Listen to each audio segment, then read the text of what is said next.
Welcome back, or welcome if you're a first time viewer.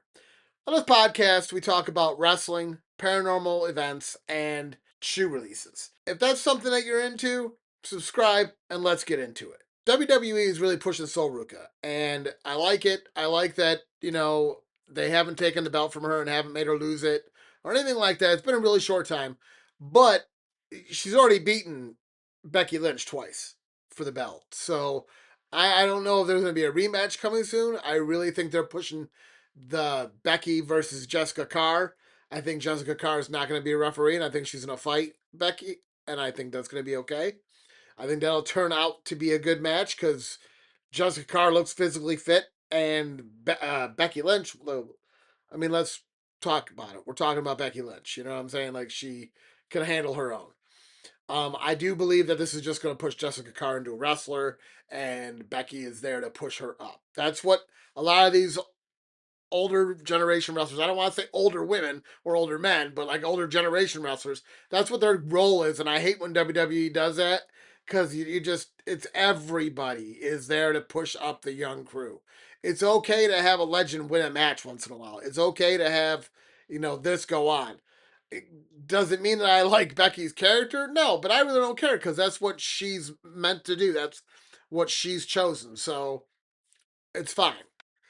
The bloodline thing, I just telling you, they really need to move on with it. Now they got Fatu going to Solo and telling Solo, "Oh, Roman sent me to make you come back home." And we all know, everybody watching the show, we all know that Solo's not going back. He's got way too much pride. So, I would be really disappointed if WWE did put him back with Roman Reigns because I think that would torch his character because Solo is hilarious. I think he's a good comedic relief. And I think that he could be like the next Rock if he's trained right with his mic skills. He's hilarious. If you YouTube some of his funniest moments, dude, come on. Like, it's hilarious. He's talking to the fans. The fans are talking smack to him, and he's just cracking jokes back at them. Like, come on. No one can engage public like that. Like, that was The Rock. That's how The Rock got the fans. Some fans wanted to reach over the barrier and hit him. Like, it was like, that's good mikesmanship right there. I know that's not a word, but that's what I call it. Mikesmanship. And I think that this bloodline stuff just needs to end. It would have been more entertaining 5 years ago. Time has sailed. We've already put the belt on CM Punk. We already put the belt on Cody Rhodes with Drew McIntyre. Blah blah blah blah blah. And I feel like this storyline is still far out. But from what I'm hearing around the internet is that Roman Reigns is gonna try and absorb all the family, and I don't know. I really hope not. I think that's stupid writing. I really do. Um, but whatever. I guess we're just gonna have to see. I'm not really a huge fan of Raw right now. WWE is shifting a lot of people to SmackDown, and it's really making SmackDown more hype. So, and that's like the first time in my whole life that I've ever said anything good about SmackDown. Okay, people. I mean, even when Undertaker was on it, it was still a second rate show. It's not Raw, but now that they're both prime time and they're both getting big numbers, I'm gonna say I think SmackDown's more entertaining. They got Penta with this Intercontinental Championship, which is cool, and I feel like him versus Ray match was off the hook, super good. But then you have this scenario again. Rusev comes in the ring and he demasks Rey Mysterio, which everybody all over the internet was like, "Well, who cares? He posts pictures of himself without his mask all the time." But that's not Rey Mysterio. Rey Mysterio is the masked luchador wrestler. Who Rey Mysterio is in real life, that's a different character.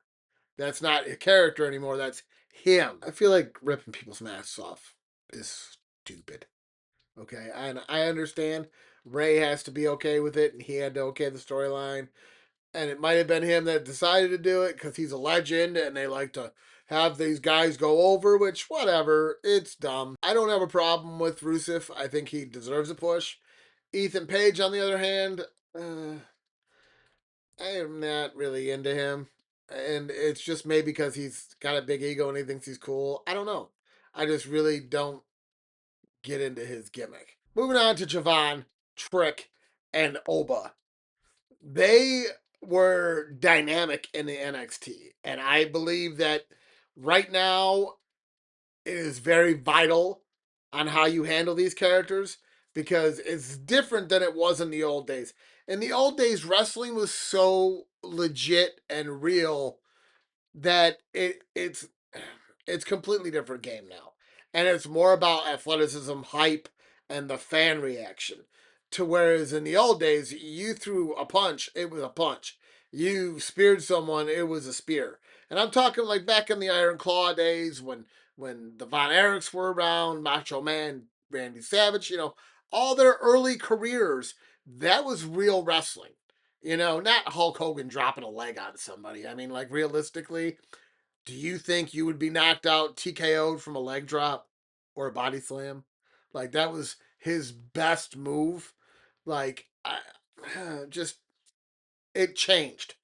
It changed once the territories got taken over and Vince McMahon Jr. started taking over the business. And that's when it became more entertaining than wrestling. And even though back in the day, McMahon would die on that throne saying that this is real, he made it as fake as he could possibly could. Okay. Limos exploding, piles of poop falling out of the sky. I mean, come on. Like, it was so far fetched, some of these things.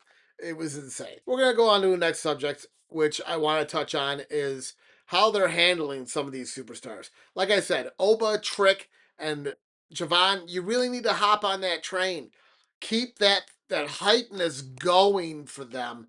Trick's got it, but see, you got that guy with him, and that guy, Little Yachty, is kind of zapping him a little bit. Because I feel like they're trying to put him in a manager's role, and Trick don't need a manager.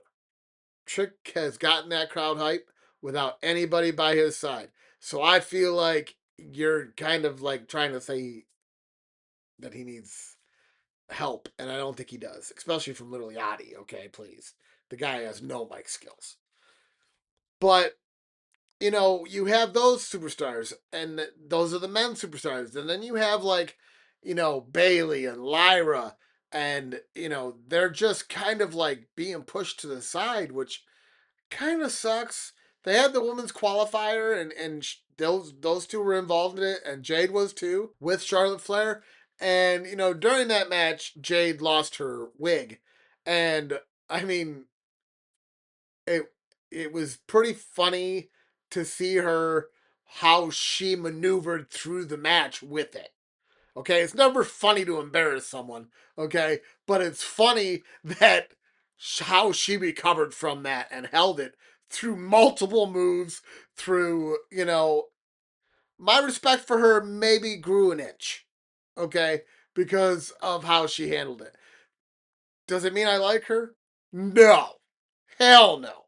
I think she just I think she needs a manager because her mic skills are terrible. But anyway, it was an unfortunate situation. They all played it off. My belief is that she was supposed to win the King of the Ring, Queen of the Ring, excuse me, and she didn't. So because of that wig debacle. So I mean, there's just it happens. But Lyra, I like how they're pushing Flair, but like I believe Flair's gonna go on her own and maybe join another person. Um, there's been some pictures of her and videos of her with her this other female wrestler, so it's possible that that's gonna happen. I know Alexa is rumored to go to Raw, which will suck, but I mean, I think at this point they're just trying to switch things up to get people interested in both shows. But I mean, as long as Danhausen appears on SmackDown, I'm gonna be watching SmackDown. I mean, Danhausen is hilarious. What he's done to the Miz, you know, that's why I believe that Raw is hurting. and you're it's okay. Give SmackDown the props. SmackDown needs props. It hasn't had props, I feel like, forever, but there's not too much you can do about that unless you switch up the roster, and that's what they're doing right now. And it's hurting Raw, but whatever. And then you have some sleeper cells on wrestling. Especially on SmackDown, you have the whole Sammy thing. I mean, it's getting really boring with Sammy walking around complaining and crying. And I knew he was going to turn heel, and I knew he was going to be the ref in this match. But I do think that he's going to call the match in Cody's favor, and Gunther is going to lose. I mean, there just doesn't make sense for Gunther to win on a TV show on SmackDown. Okay, ladies and gentlemen, that's next week's main event: Cody versus Gunther. Okay, I don't buy it. You're stupid for putting that on a TV show, a weekly show, because everybody knows that you're not gonna do the champion dirt like that. But we'll have to see. The big time rumor is that CM Punk has left the WWE, but he hasn't. He's been on vacation. There's different stories out there. But I'm going to stick with the fact that he needed time off. He's older. He needed to recover. He wanted to work out more. From the videos I've seen, he looks jacked. So, hey, hats off to him. But when he comes back, he's coming back to SmackDown. And that's going to lead into the SmackDown main event, a blockbuster. It's going to be Cody versus CM Punk. So, and I believe that might happen at SummerSlam, but if they're smart, they'll work it until maybe October. I feel like they could drag it along a while because them two could really go at it. They went at it in AEW, so I feel like they'd be good in WWE. Also, I just I just feel like SmackDown is where it's at right now. You got Danhausen, you got Cody, you got no bloodline. Okay, like it's just the storylines are better, I guess, because I will fall asleep on a Raw once they start talking about the bloodline. I don't care how funny Jimmy and Jay are. I don't care. It's just it's the bloodline is not entertaining anymore. Solo, I would like Solo to not go back to that bloodline crap. I think he is so much better. I heard they're bringing a couple more people in from the bloodline to join Roman's bloodline, and we're gonna have to see how that floats. Some of the guys I know, but some of the guys I don't know, so we'll have to just see how their talent works in the WWE. But be forewarned, this bloodline story is gonna go on for a minute. So, ladies and gentlemen, get ready to get bored. I feel like WWE needs to utilize the characters that they're bouncing up from NXT. When you have them in NXT and they're on a run, and then you end that run and you bring them into Raw or SmackDown, you can't just let them fall down. You can't. Like Javon, he should be constantly winning matches. He is so acrobatically inclined, my guys. Like he jumps on these top ropes and does some crazy stuff that we would only see from like Rey Mysterio or The Undertaker back in the day. Not even Jeff Hardy did crazy stuff like that. Like some of these rope moves that Javon does is just insane. Trick, I think Trick is a force to be reckoned with. And I do believe that he's going to hang on to that title. And I believe that he's going to get another title shot at something else later. But let me tell you, man, Trick is where it's at. He's gonna surprise everybody. You just watch. And Oba, depressingly enough, I feel like, you know, we're juggling balls here, three superstars, and they always fumble one. And Oba is that guy that got fumbled. I feel like he should just be running through the biggest, best WWE stars. Throw him against Braun. You know what I mean? Like, come on. you're fighting Brock. There's not even a guarantee that there's going to be a rematch yet. Okay, so that's how slow they're working on this storyline. And they have too many events where they're just trying to coincide stuff, and when you do that, you're just messing up other people's storyline and mojo, and the crowd will lose interest fast. So you just have to be careful. So that's pretty much all I have for wrestling this week. If you guys have anything to say, you don't agree with what I'm saying, or you do agree, I would love to hear your comments in the sections and see what you guys think. I definitely think that WWE needs to pick up their game. Uh, Watching AAA is just a different world, and that it's just so much more entertaining. And I don't even care if you can't understand what they're saying. You don't need to understand anything they're saying to be entertained. Okay, I learned that a long time ago. So you guys really should tune into AAA. Take a peep at that. If you're bored, check out AEW. Watch some of the clips on YouTube if you don't have HBO. But I will tell you that once you watch these shows, you will look at WWE a little differently and have some disappointment for Triple H and TKO and how they're running things. And by the way, guys, little short, quick thing here. Have you noticed that the WWE versus TKO has dropped out of sight like The Rock? So yeah, well, I'm not gonna say keep an eye on that because we all know, obviously, they got really mad at the storyline and people just didn't like it. So there we go, another ball dropped. Now on to the paranormal section. When I was young, I used to hang out with this kid who his parents own a funeral home, and it was in a better part of a neighborhood, and it wasn't really like anything run down or anything like that. It was a well kept funeral home.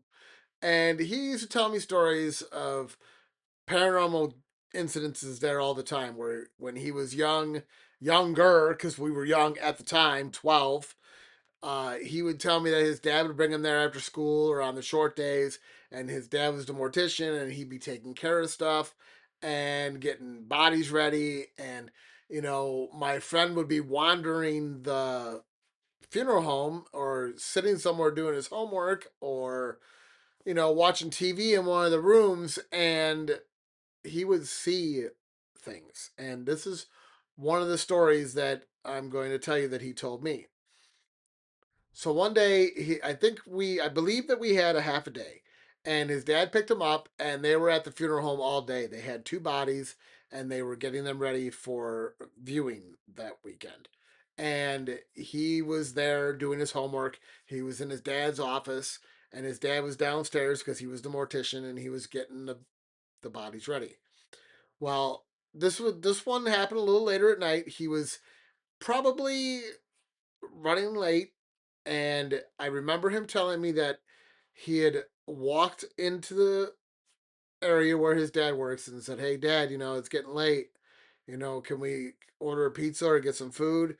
And his dad ended up ordering pizza, and they ate pizza. And when they got done eating, he had to go to the bathroom. Well, the bathroom was on the other side of the funeral from the office. So he walked from the office to the bathroom, and when he was walking to the bathroom, he said to me, I could have swore I saw someone walking room to room, but I knew better because it was just me and my dad and my mom, and I was confused, but I just didn't think nothing of it. And he said he had already had experiences, so he kind of knew that it was something that was kind of off. So he went to the bathroom and he came back out. When he came back out, he had seen this person walk from one viewing room to where the stairs was that went upstairs. And he was like puzzled. So he had never really followed anything or engaged. That's the word I'm looking for. He never really engaged any of the activity that he had seen there until this day. So he had followed this person up the stairs and, far distance. And he went up the stairs. And as he went up the stairs, he saw it go into another room. And I think from what he explained to me, There was some rooms upstairs. I don't know if they were viewing or if they were office space or if they were like where they sold their caskets or whatnot. I don't remember. It was a very long time ago. But he said that he followed him upstairs, and once he got to one of the rooms, got in there, and the ghost itself actually was a younger person. And he had gotten the chills because he didn't really remember his dad ever taking in a younger person. So he kind of watched it from a distance, and it went back downstairs. And when it went back downstairs, it walked down to where his dad has put the bodies at. And as soon as he walked downstairs, this spirit walked to the right and walked into the room with all the bodies and disappeared. Well, being as shocked as he was, he's like, I'm gonna go tell my dad. So he goes and tells his dad, and he tells his dad that, Dad, listen, there was this little boy ghost running around the funeral home. Like, I followed him upstairs, and he was looking at something, and then he came back downstairs, and I followed him into the room where we keep the bodies, and he disappeared. And his dad said, well, which do you know where he disappeared at in that room? Like, which, like, I think it was like the slot. I'm gonna say slot where they keep the bodies at. And my friend said, "Yeah, yeah, yeah. Come here, I'll show you." So he showed him, and when his dad opened the door, he looked at his son and was amazed. He's like, "How did you know that I have a child here?" He knew at that moment in time that my friend wasn't lying and that he had been seeing stuff because he had described the boy that was that on that in that room. So very scary story because the fact of the matter is that he didn't even know that there was a child there. And this ghost made an appearance and let him know that, you know, I'm here, and went into the room where they keep the bodies at and then disappeared. It's just, he was really shocked by it. And I remember that he told me that he really didn't wander around the funeral home after that because it was a very scary incident to find out that he actually saw something of someone who was at the funeral at that time. So there's that story. If you guys got any stories, any kind of anything you've heard or seen, please comment in the comment section. I'd love to hear from you guys and your own stories or stories that you've heard. We're going to move on to the shoe section next. There's not that much shoe releases going on right now. Those Jordan 3s, dark burgundy red ones, gone before you could even hit the button for $355. I don't know who or why, but hey, whatever. To each their own. It's funny that those went hardcore, but the Brazils are just sitting on the shelf. And the Brazils sold out on sneakers. They're still sold out at sneakers. The only place you can really get them at is JD Sports, and I think you can get them at Champs and Foot Locker, but only online. You can't buy them in store. So the fact that those are sitting is a mind boggler to me. We will flash forward to Saturday, June 20th. Saturday, June 20th, we have the Jordan 5s Black Carolinas coming out. I'm a fan of these. Do I think they'll be here? No. I think they're going to be just like the Wolf Grays. They're going to be gone fast. So we're going to have to see where these go. I think they're going to be like the Gray Wolves. I think they're going to be gone before you could even blink. And we're going to have to see where this goes. But honestly, June 20th, let's hope for a miracle. Then the next interesting shoe that we have is June 24th, and it's the Air Max 95 Big Bubble, hyper pink, green strike. And these are okay. I don't like the shoe themselves. They are bulky and kind of heavy, clunky. If it's what you're into, though, check them out. I'm not going to bad talk them because I've never owned a pair. I've tried them on and they're just really clunky. So, but those come out on June 24th. And like I said, they're a cool color combo. I like the colorway. They're just not my kind of shoe that I would buy. And then Friday, June 26th, we have the new Dunklows Proto, the new Dunklows Protro draft pack, which they're Charlotte to LA. It's a cool looking color, glittery. I like it. Um, I like it. I just don't like dunks. I'm not a fan of dunks. I feel like they're cheaper and they're harder and they're less comfortable. So, but these shoes look cool. I like the purple. I am a fan of purple, so we'll have to see. You know, they might be still available. These are a Kobe division shoe, so quite possibly I might be interested in these, just because of that.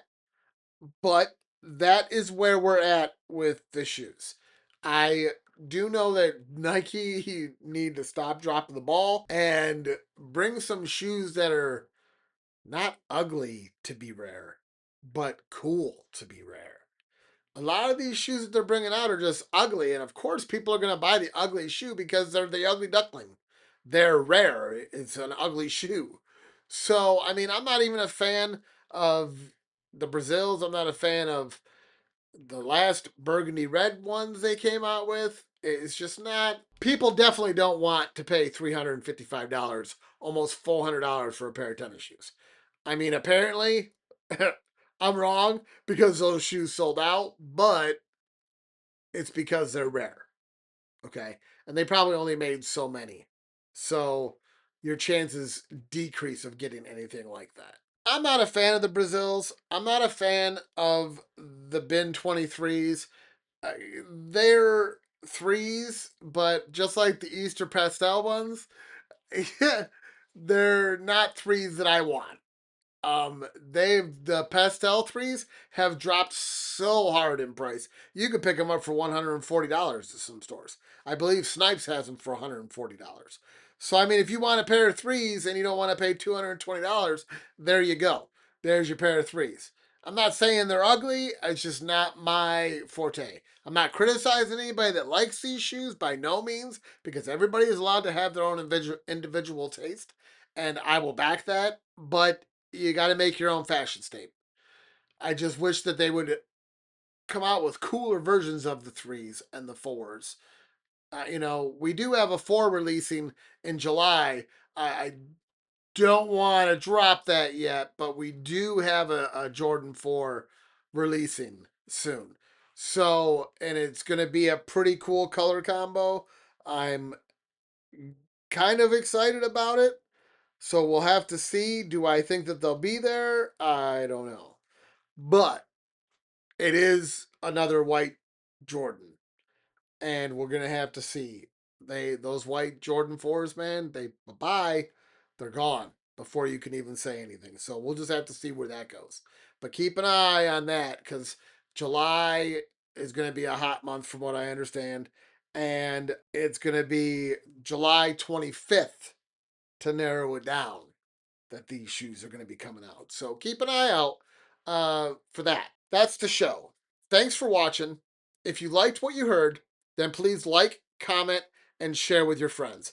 Every bit of engagement gets the word out.